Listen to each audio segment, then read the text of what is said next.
बच्चों, कैसे हैं आप लोग।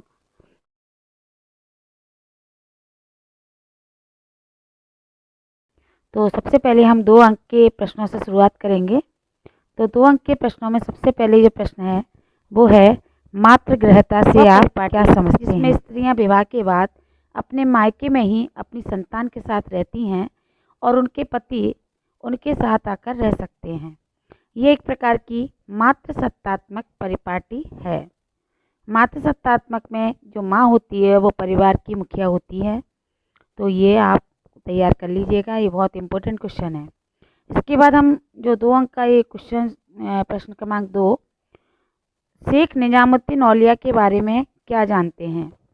शेख निजामुद्दीन औलिया के बारे में आप क्या जानते हैं।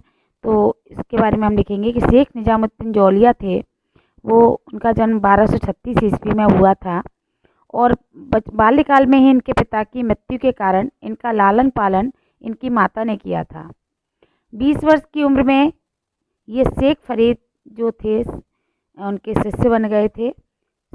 20 वर्ष की आयु में ये शेख फरीद के शिष्य बन गए थे। शेख फरीद की आज्ञा से इन्होंने सूफी संप्रदाय के सिद्धांतों का प्रचार भारत में किया, जिसके कारण ही चिश्ती संप्रदाय भारत में लोकप्रिय हुआ। इनकी मृत्यु सन 1325 ईस्वी में हुई।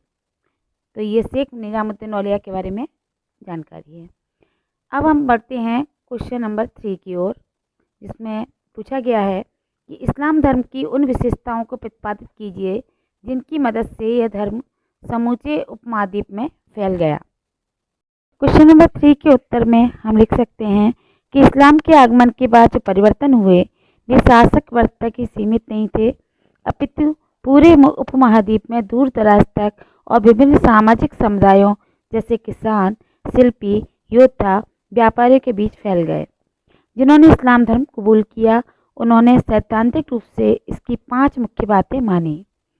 अल्लाह एकमात्र ईश्वर है, पैगंबर मोहम्मद उनके दूत यानी शाहिद हैं, दिन में 5 बार नमाज पढ़ी जानी चाहिए, खैरात या ज़कात बांटनी चाहिए, रमज़ान के महीने में रोज़ा रखना चाहिए और हज के लिए मक्का जाना चाहिए।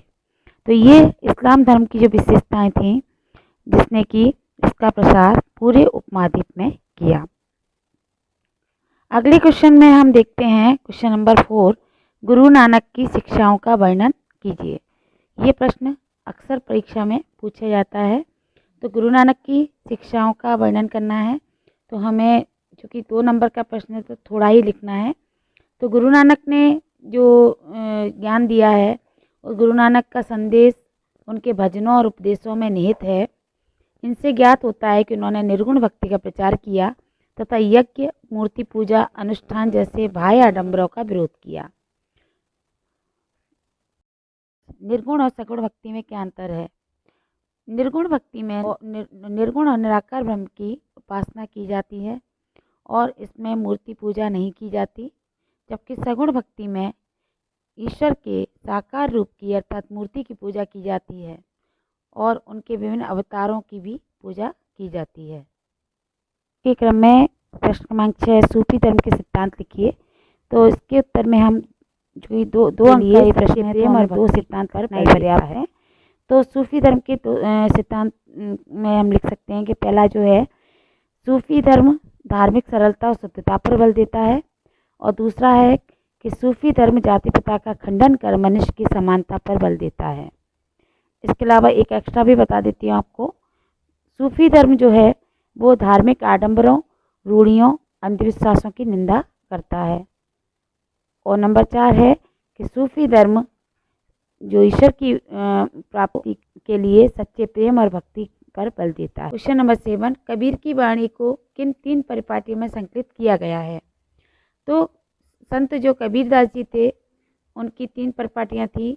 उनमें अपन लिख सकते हैं कि नंबर 1, उन्होंने इस्लाम के दर्शन की तरह सत्य को अल्लाह, खुदा, हजरत और पीर कहा। दूसरे जो पॉइंट है दूसरी परिपाटी में, उन्होंने वेदांत से प्रभावित होकर सत्य को अलग यानी अदृश्य, निराकार, ब्रह्मन और आत्मन कहकर संबोधित किया।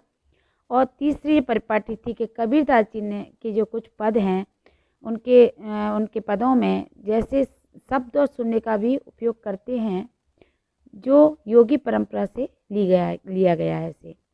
कबीर के जो कुछ शब्द हैं, कुछ शब्द पदों जैसे शब्द और शून्य का भी उपयोग करते हैं जो योगी परंपरा से ली गई हैं।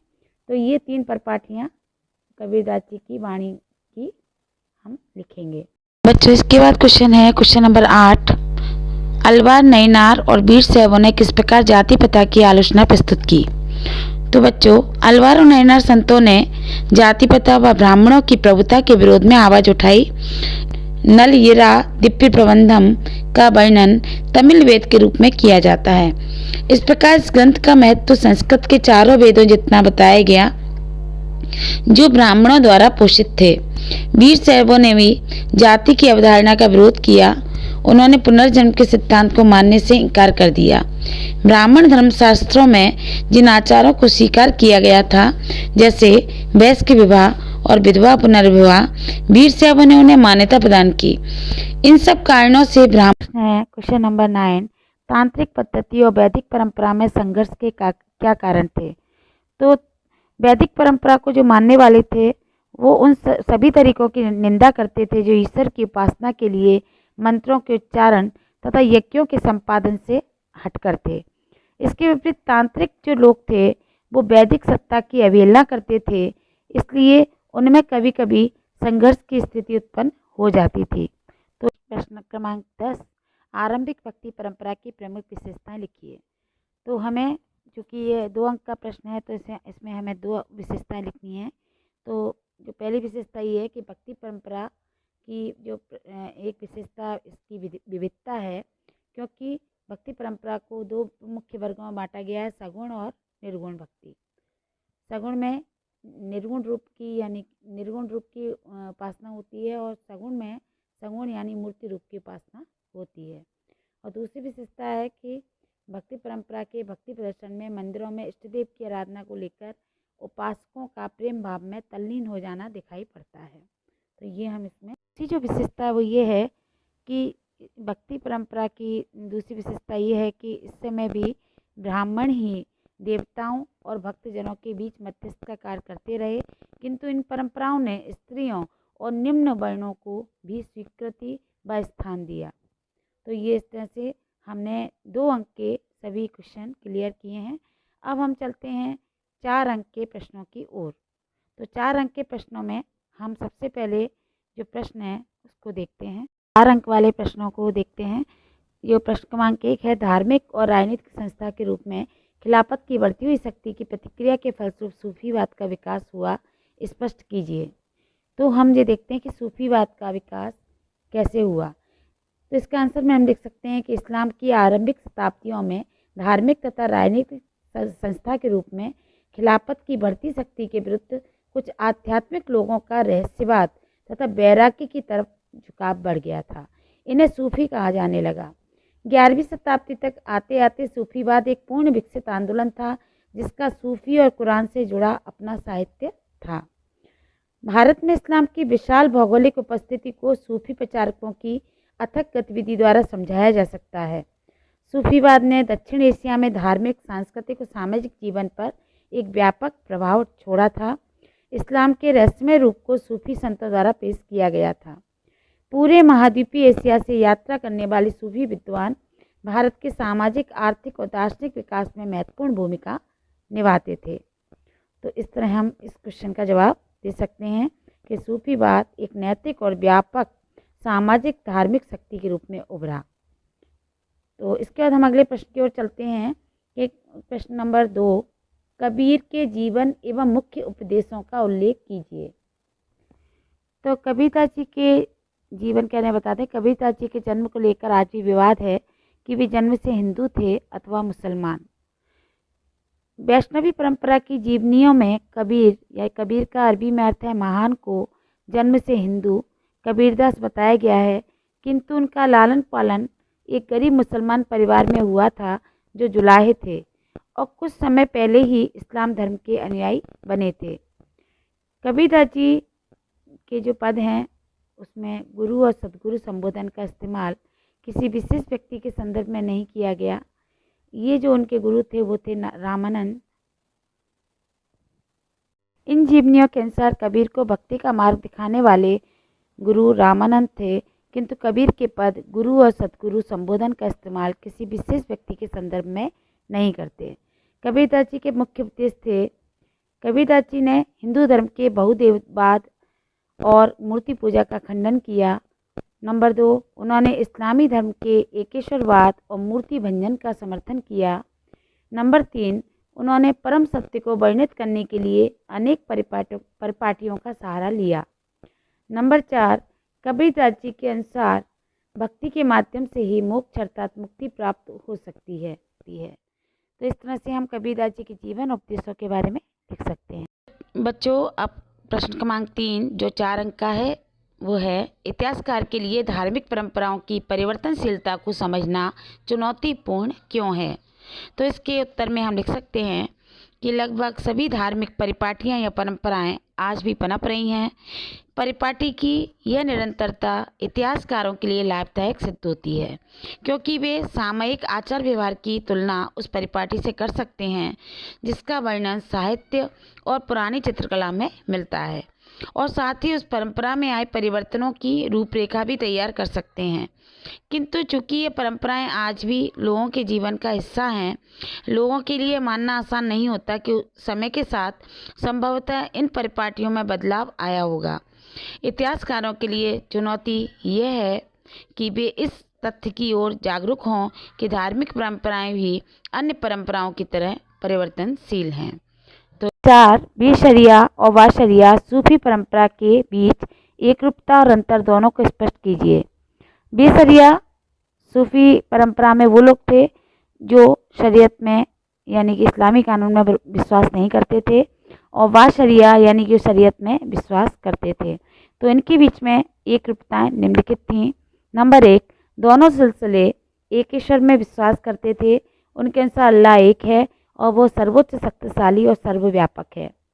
नंबर 2, दूसरी जो एकरूपता थी वो ये थी कि दोनों अल्लाह के सामने पूर्ण आत्मसमर्पण बल देते थे।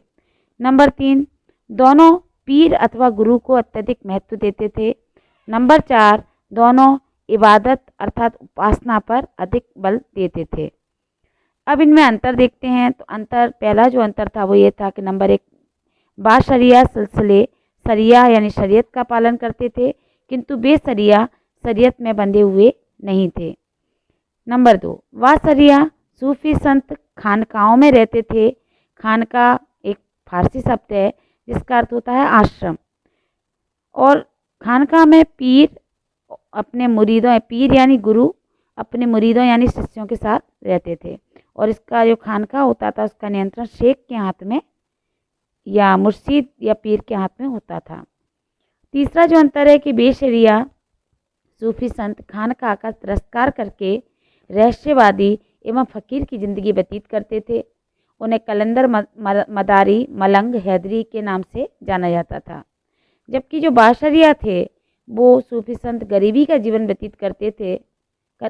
जबकि जो बाशरिया थे वो संत गरीबी का जीवन व्यतीत करने में विश्वास नहीं करते थे, और वे उनमें से अनेक ने तो सल्तनत की राजनीति में भाग लिया था और अनेक सुल्तानों और अमीरों के साथ मेलजोल भी स्थापित किया था। हम आगे बढ़ते हैं और जानते हैं क्वेश्चन नंबर 5 के बारे में। राज्य तथा भक्ति परंपरा और राज्य और सूफी परंपरा के बीच संबंधों की उदाहरण सहित व्याख्या कीजिए। तो बच्चों, सबसे पहले हम राज्य और भक्ति परंपरा के बीच संबंध के बारे में जानेंगे। तो आपको राज्य और भक्ति परंपरा के बीच संबंध लिखकर एक डैश लगाना है, उसके बाद आपको लिखना है। पूर्व भक्ति काल अलवर और नैनार के नेतृत्व में शुरू किया गया था। अलवर जो थे, अलवर भगवान विष्णु के भक्त थे, जबकि नैनार भगवान शिव के भक्त थे।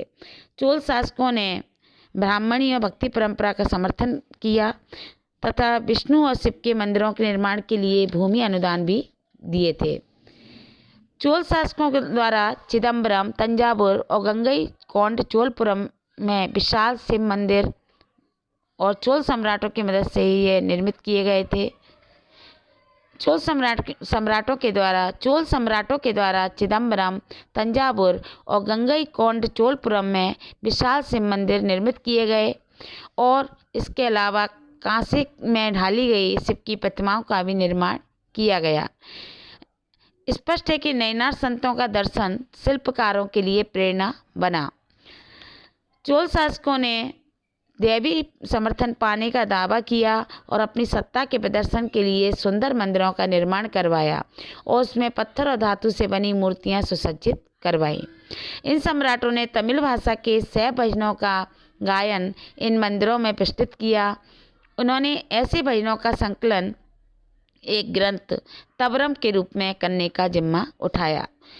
945 ईस्वी के एक अभिलेख से पता चलता है कि चोल सम्राट परांतक प्रथम ने संत कवि अप्पार, सवंदर और सुंदरार की धातु प्रतिमाएं एक शिव मंदिर में स्थापित करवाईं। इन मूर्तियों को उत्सव में एक जुलूस में निकाला जाता था। बच्चों, इसके बाद जो दूसरा पार्ट है इस प्रश्न का वो है राज्य और सूफी परंपरा के बीच संबंध।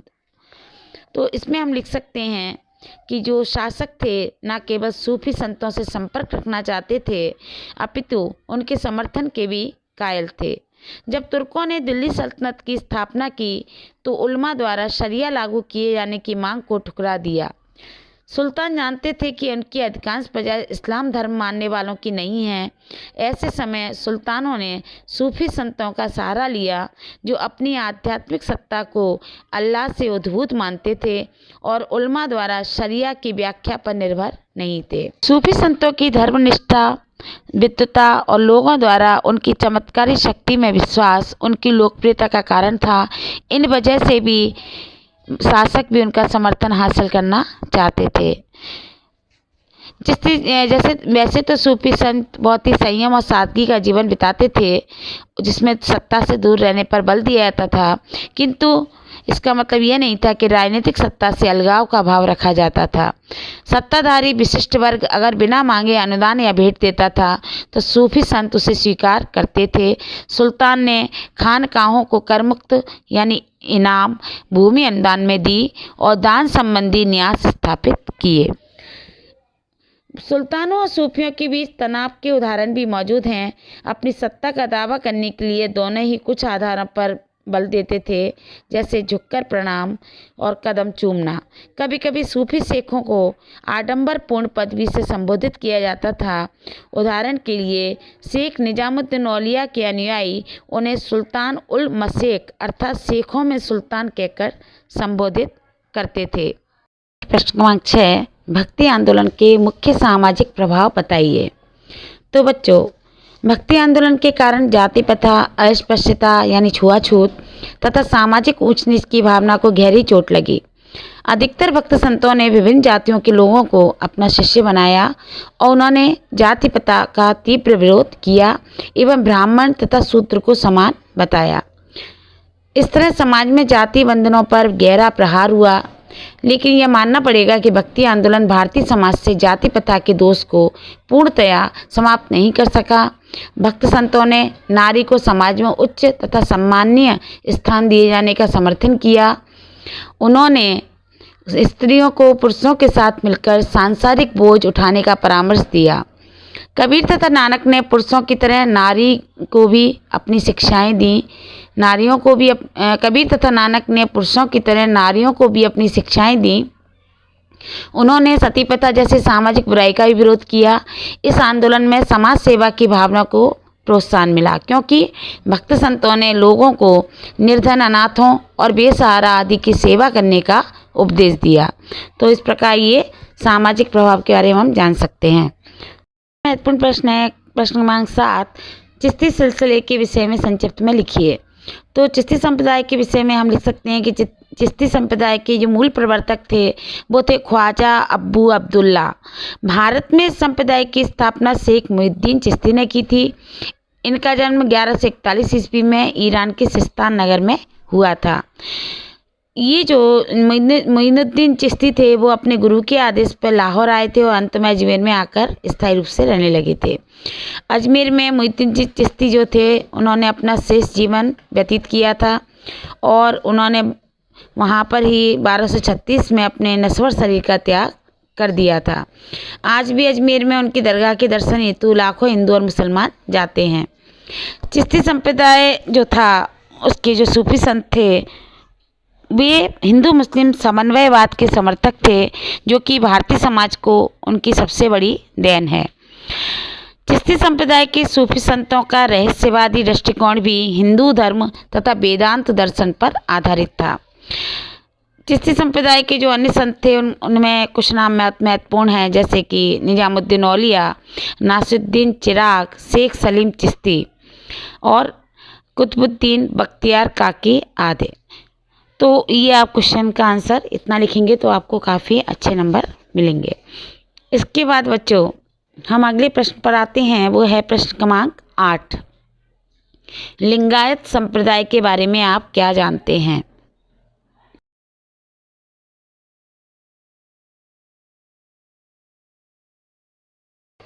जैसा कि प्रश्न है कि प्रश्न क्रमांक 8, लिंगायत संप्रदाय के बारे में आप क्या जानते हैं? तो बच्चों 12वीं शताब्दी में कर्नाटक में एक नवीन आंदोलन का उद्भव हुआ था, जिसका नेतृत्व बासावन्ना नामक एक ब्राह्मण ने किया। बासावन्ना कलाचुरी राजा के दरबार के मंत्री थे। इनके अनुयायी जो हैं वही वीर शैव यानी शिव के वीर व लिंगायत यानी लिंग धारण करने वाले कहलाए। आज भी जो लिंगायत समुदाय है वो शिव की आराधना लिंग के रूप में करते हैं, और इस समुदाय के ये पुरुष हैं वाम स्कंद पर चांदी के एक पिटारे में एक लघु लिंग को धारण करते हैं, जिन्हें श्रद्धा की दृष्टि से देखा जाता है। लिंगायतों का ये विश्वास है कि मृत्यु के उपरांत भक्त शिव में लीन हो जाएंगे तथा इस संसार में पुनः नहीं लौटेंगे। धर्मशास्त्र में बताए गए श्राद्ध संस्कार का वे पालन नहीं करते हैं और अपने मृतकों को विधि पूर्वक दफनाते हैं। और लिंगायत संप्रदाय के जो लोग हैं वो पुनर्जन्म के सिद्धांत पर भी वो एक प्रश्न चिन्ह लगाते हैं, और वो जितनी भी ये ब्राह्मणी जो सामाजिक व्यवस्था है उसका भी वो विरोध करते हैं, और जाति की अवधारणा है उसका भी वो विरोध करते हैं। बच्चों इसके बाद जो अगला प्रश्न है वो है महान और लघु परंपरा में अंतर स्पष्ट कीजिए। तो महान और लघु परंपरा में अंतर स्पष्ट कीजिए, ये बहुत ही महत्वपूर्ण प्रश्न है और ये परीक्षा में पूछा जा सकता है। तो महान और लघु जैसे शब्द 20वीं शताब्दी के समाजशास्त्री रॉबर्ट रेडफील्ड द्वारा एक कृषक समाज के सांस्कृतिक आचरणों का वर्णन करने के लिए मुद्रित किए गए थे। यानी कि जो कृषक समाज यानी जो किसान होते हैं उनके सांस्कृतिक जो आचरण होते हैं उनके हिसाब से इनका वर्णन किया गया है। इस समाजशास्त्री ने निम्न प्रकार से महान व लघु परंपरा को परिभाषित किया है। महान परंपरा में हम देखते हैं कि रेडफील्ड ने देखा कि किसान उन कर्मकांडों और पद्धतियों का अनुसरण करते थे जिनका समाज के प्रभुत्वशाली वर्ग जैसे पुरोहित और राजा द्वारा पालन किया जाता था। इन्हीं कर्मकांडों को महान परंपरा की संज्ञा दी गई है। और लघु परंपरा क्या थी बच्चों? लघु परंपरा में कृषक समुदाय द्वारा कुछ अन्य लोकाचारों का भी पालन किया जाता था जो महान परिपाटी से सर्वथा भिन्न थे। इन्हें लघु परंपरा की संज्ञा दी गई है। इस प्रकार रेडफील्ड जो थे उन्होंने देखा कि महान और लघु दोनों ही परंपराओं में समय के साथ हुए पारस्परिक आदान प्रदान के कारण परिवर्तन हुए। यद्यपि विद्वान इन प्रक्रियाओं और वर्गीकरण के महत्व से इनकार नहीं करते, किंतु इन शब्दों में उभरे पद सोपानात्मक स्वर का विरोध करते हैं। तो इस प्रकार से ये लघु और महान परंपरा आप समझ गए होंगे कि जो महान परंपरा थी वो राजा और पुरोहितों के द्वारा जो जिन कर्मकांडों को किया जाता था उनको जब वो किसान के द्वारा अपनाया जाता था तो उसे महान परंपरा, और जो समाज द्वारा अपने मतलब कुछ अन्य लोकाचारों का जो पालन किया जाता था वो जो कि महान परिपाटी या परंपरा से भिन्न थी उसे कहते थे लघु परंपरा। तो इसके जो लघु परंपरा महान परंपरा ये जो थी जो वो समाजशास्त्री जो थे रॉबर्ट रेडफील्ड थे जिन्होंने कि इसे जो कृषक समाज के सांस्कृतिक आचरणों को उन्होंने परिभाषित किया। तो ये प्रश्न आप तैयार कर लीजिएगा। इसके बाद क्वेश्चन नंबर 10 पे आते हैं बच्चों। तो वो है कि आप सोचते हैं कि बाबा गुरु नानक की परंपरा 21वीं शताब्दी में भी महत्वपूर्ण है? तो बच्चों आज के समय में जब विश्व भर में शांति, भाईचारा, सद्भावना को फैलाने में गुरु नानक देव जी की जो शिक्षाएं हैं और विचारों की बहुत प्रासंगिकता है, तंग सोच, कट्टरता तथा हठधर्मी में आज का विश्व तेजी से बढ़ रहा है।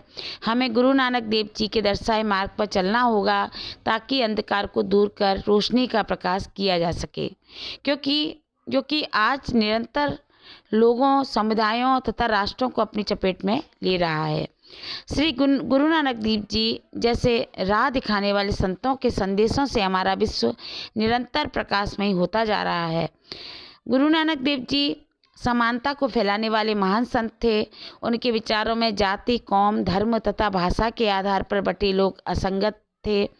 उन्होंने कहा था कि जाति निरर्थक है और जन्म के भेद को व्यर्थ बना डालती है। उन्होंने कहा कि परमात्मा एक है और वो सभी वर्गों को आश्रय प्रदान करता है। गुरु नानक जी ने लिंग भेदभाव का भी विरोध किया था। उन्होंने महिलाओं को बिना किसी लिंग भेदभाव के समान रूप से सभी के साथ समान रूप से व्यवहार करने के लिए कहा था।